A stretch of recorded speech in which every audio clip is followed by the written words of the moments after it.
All right, today we're going to be installing, Curtis, myself, Jason are going to be installing the Rough Country 2-inch leveling kit for the Ford Lightning. We'll walk you through that install and some of the tips for getting it done and take some shots afterwards to see how it looks.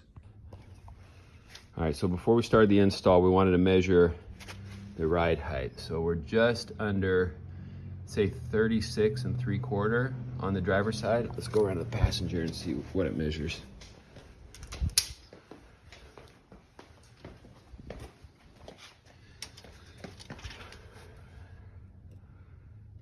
Pretty much dead even, same, 36 3/4, maybe 36 3/4 and a hair, but yeah.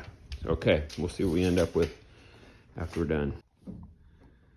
So we hit an issue at step 1, which is removing the skid plate and disconnecting the connectors on the steering. It says this must be done before your install is started, bold and underlined. The problem is you drop the skid plate and there's still no way to access those connectors. I can see them way up under there, but there's no room to get my hand up there.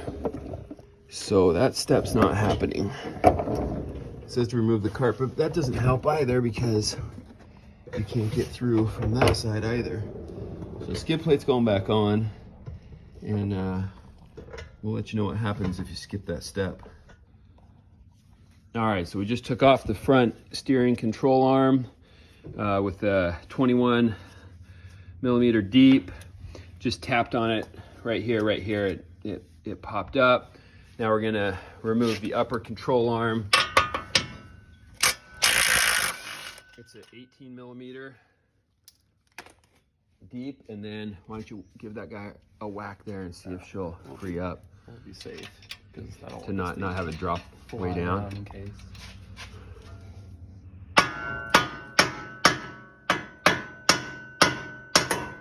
There she goes. All right, and we'll just loosen up these bolts down here on the strut, and we've got a breaker bar right there, crowbar. Loosen up these upper strut. There's the 2 bolts that hold the strut into the support. 3 bolts up top. There's 3 to loosen up. That's what are you using, an 18 millimeter? 18 millimeter. All right, so it's 18 up there, it's 18 down here, it's 21 on there, and then 18 up there. So we'll catch back up once we loosen. Maybe I'll take these out while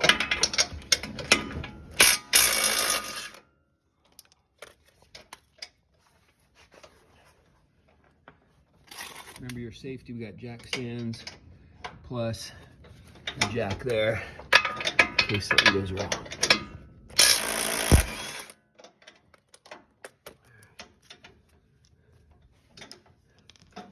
Like everything, they're all lock washers. Pretty nice washers. Or nuts, I mean, lock nuts. Pretty nice nuts. How's it coming up there? You got enough clearance? Oh, it might take a minute. Probably not. I'm gonna work on knocking these up and through. So we'll put the nut back on, and then it'll make it a lot easier to lift out if we can freeze. You can see they're pressed in up here, so it'll take a couple of whacks, I think. Loosen up, put the nut on there so that we don't mar our threads. Too tough to hold this and whack, so. A little bit because I'm freezing. You're freezing. You can totally play inside, Mara. All right, we just got the strut out. So Curtis's good idea was loosening up the 2 bolts on the sway bar there to drop it down. Again, all we did was disconnect the upper, disconnected the front steering tie rod, and that was it, right? Yeah, we left the sway bar connected, but we lowered it down with those 2 bolts coming out, and then we were able to drop the lower control arm enough. We didn't have to, you know, these still have, I mean, they're getting close, but they're not being messed up at all, and we're out. It just dropped out. So, oh, that baby's heavy. There we are. And now we'll get that spacer added to the top here. Ready for it over here at the workbench. And started getting the spacer set up. Go on here like so, and we'll be in business.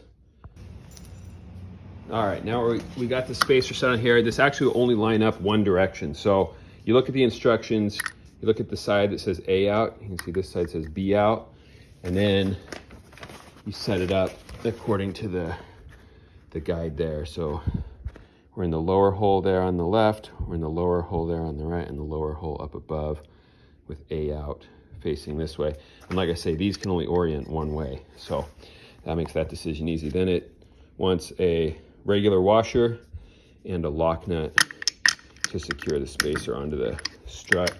And then I think we're gonna have to press these out down here, because now that we have that spacer, it's gonna make it tougher to get it up into the strut housing with those studs still being in the bottom of the strut. All right, so we put it in the vise, this direction, knocked out. We loosened this one before. Here, give it one more. There it is. It's the way to get those girls out. All right, so we're up in place. Just set those. We had to throw it in a vise just to twist this, because this strut ended up, it's rotated in order for it to fit on the spacer and everything. So what was this used to be towards the back, and now it's flipped around. We don't think it's going to cause an issue. It really can't fit any other way because of the holes up there in the top. They're not, you know, there's two close together and then one far, so there's no other way that's going to work.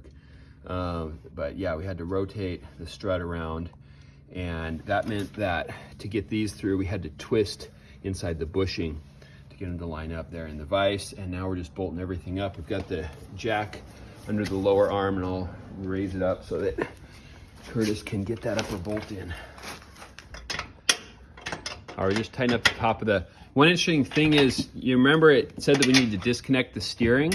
As soon as we dropped the jack from under the lower control arm and everything was bolted up, the steering automatically turned itself to full right lock. Fairly slowly, but you know, if you had your hands in the wrong spot when it just decided to electronically turn on you, I could see that that would be a safety concern. I'm guessing it's something to do with this sensor right here. It sensed the position changing there, and it cranked it to a full hard right turn. So just a heads up. Yep. All right, we're working on the other side now. Tell you what'll save you a ton of time is if you have an 18mm ratcheting combo wrench, because there's just those 3 bolts up there, but they take forever to turn if you just have a regular combination wrench. We've got everything disconnected over here. Upper control arm went, of course, a lot faster here on the other side. You can see those are already starting to pull out. So once Curtis gets those bolts off from up there, we should be ready to pull that strut out. And then, like I say, the most difficult part of the whole deal is bounding those out of the strut and get her back in. Okay, we just finished the passenger side. You can see the space now between there, bolted up there. Everything's tightened up. Now the steering stays straight. So yeah, it must have something to do with these sensors. You know, in the instructions, it tells you to disconnect the entire steering system. I bet if you just disconnected this sensor right here on both sides, then you wouldn't have those issues with it automatically turning. But anyway, it wasn't a problem. Now that we have that side with the spacer in, it's all good. We'll take some measurements and see how much got raised. All right, so we started with 36 inches and 3/4, and with the lift on, we are now, I'm gonna push that thing, we are at 39 and an 1/8, so we are well over 2 inches of lift. We'll see how it settles in. Driving it, haven't actually moved it yet, but yeah, it's well over 2 inches, and you can see here how much it leveled out the truck. It had a pretty aggressive rake before, and it's looks perfectly level at this point. So we'll see if it settles any, but Yeah, we're definitely over 2 inches here, like 2.5 almost.